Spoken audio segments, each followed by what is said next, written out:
Ella dice, sí, yo ayudé a construir esta catedral. Mi padre era obrero en la construcción y yo todos los días venía trayendo el almuerzo. Entonces ella ayudó también a construir la catedral. Entonces tú no tienes que cambiar este mundo. Cambia este mundo y el mundo cambiará. Okay. El principio de vibración, ¿se ubica? A la altura de la garganta. El principio de vibración es que todo vibra, todo está en movimiento. Es también el poder de la palabra, la magia del verbo. Ustedes recordarán que en el Evangelio de San Juan dicen, el principio era el verbo, y el verbo era Dios, y el verbo estaba al lado de Dios, y por el verbo, la palabra, todas las cosas fueron hechas. Entonces uno concreta lo que decreta. Así que hay que tener siempre mucho cuidado con las cosas que uno dice. Tratemos siempre de hablar en positivo, y siempre tratando de crear condiciones nuevas, ¿no? Tratemos siempre de destacar lo positivo, en vez de estar siempre hablando de las cosas negativas, hablemos de las cosas buenas, porque hay más bien que mal en el mundo. El problema es que el mal está mejor publicitado. Digamos, tras un incidente como el que tuvimos hace 3 semanas, el terremoto. ¿sí? Así es. La gente que ha sufrido más, tengo yo que algunos de ellos tienen una sensación bien pesada, ¿verdad? De todo lo que tienen por delante y que no les ayudan y que no saben qué van a hacer. Y yo siento que ellos se alimentan de ese pesimismo, de esa depresión. de esa incertidumbre. Pero cuando las cosas están crudas, duras, Sixto, ¿cómo se alimenta uno? O sea, ¿cómo hace uno para decir, sí, en efecto, voy a hablar bien, aunque no las tenga bien? Pues de todas maneras recordemos una cosa, ¿no? Situaciones como esta, la del terrible terremoto que ustedes enfrentaron y todo, llevó a que inmediatamente todo el pueblo costarricense se uniera, ¿no? Y actuara de forma solidaria. Entonces a veces tienen que ocurrir situaciones como esta, ¿no? Que nos llevan al extremo para ver la solidaridad, la compasión, el amor, el cariño de la gente y todo. Y sí ha habido ayuda, y sí ha habido un esfuerzo y todo. Ahora, lo que también esto tiene que llevarnos es a cambiar nuestra mentalidad.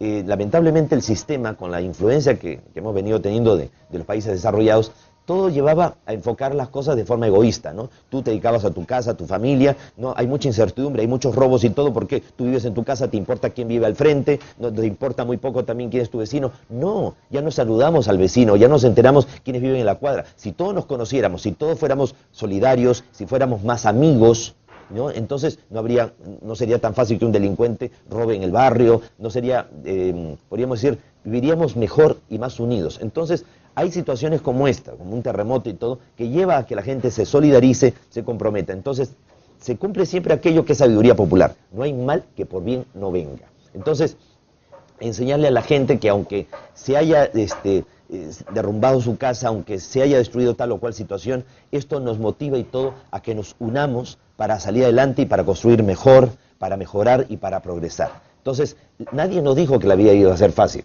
porque la siguiente ley, ¿no? También tiene que ver un poco con esto. ¿Qué es la polaridad? Es el principio de polaridad. A toda fuerza se le opone otra contraria de igual intensidad. Uno mide la importancia de las cosas que hace en la vida por el grado de oposición que se genera. Cervantes en el Quijote puso, ¿no? Que el Quijote le dice a Sancho, ¿no? Ladran los perros, Sancho, señal de que avanzamos. El problema no es cuando hay problemas en la vida, el problema es cuando no los hay.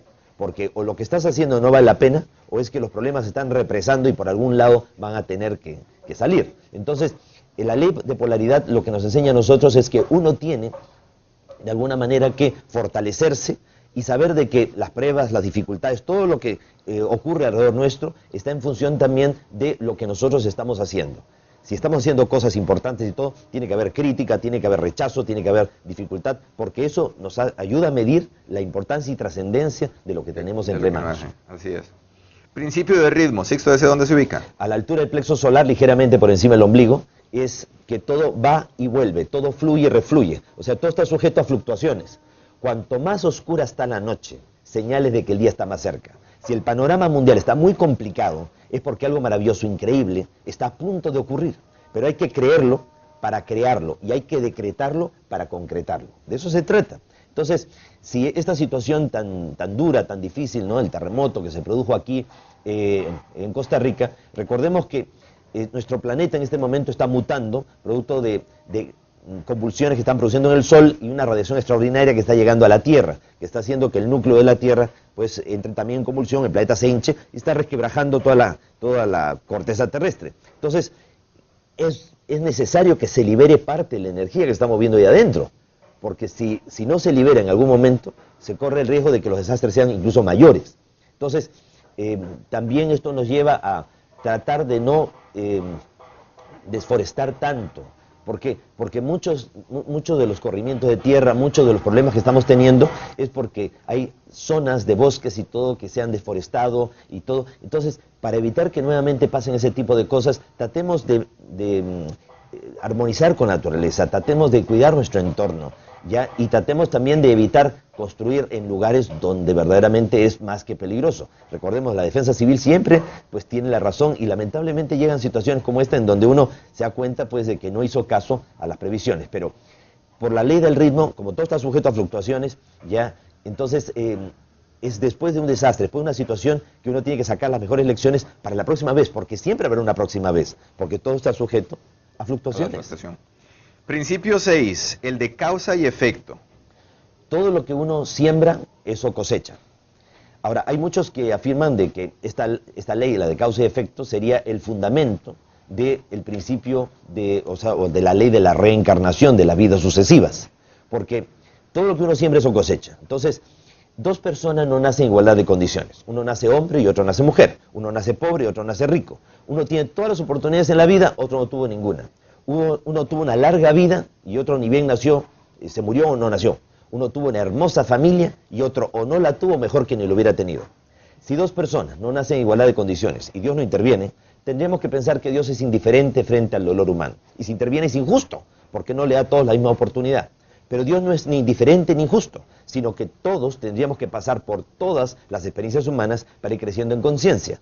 En una vida, si es que existe lo de la reencarnación, seríamos hombres, en otras mujeres, en unas pobres, en otras ricos, en unas sanos, en otras enfermos. ¿Para qué?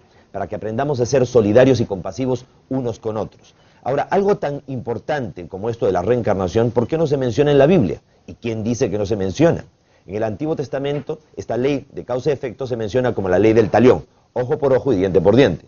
Y el Nuevo Testamento dice, haz con otros como quisieras que hicieran contigo. No hagas a otros lo que no quieres que te hagan a ti.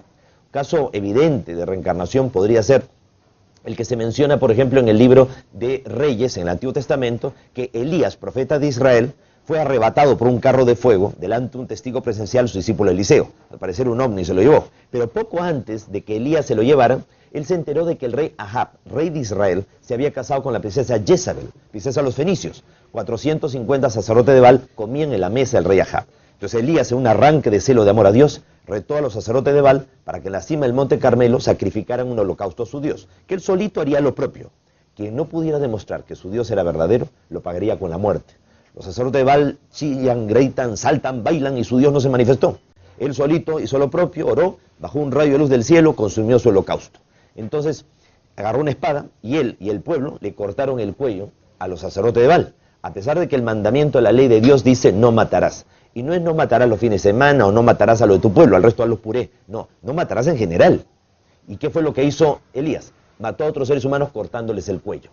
Al poco tiempo a Elías se lo lleva un carro de fuego, allá por el año 853 a.C. Pasan 9 siglos, tiempo suficiente para que si es que se lo han llevado a otro planeta, muera allí y reencarne aquí, si es que existe esto de la reencarnación. Entonces en el Evangelio de San Lucas, ustedes recordarán, el ángel se le aparece a Zacarías, el esposo de Isabel, la prima de María, sacerdote del templo de Jerusalén, y le dice, te van a hacer un hijo que te van a hacer con el espíritu de Elías. O sea, no con la personalidad ni el carácter, porque eso muere con uno, sino con el espíritu de Elías. ¿Quién era ese hijo? Juan el Bautista.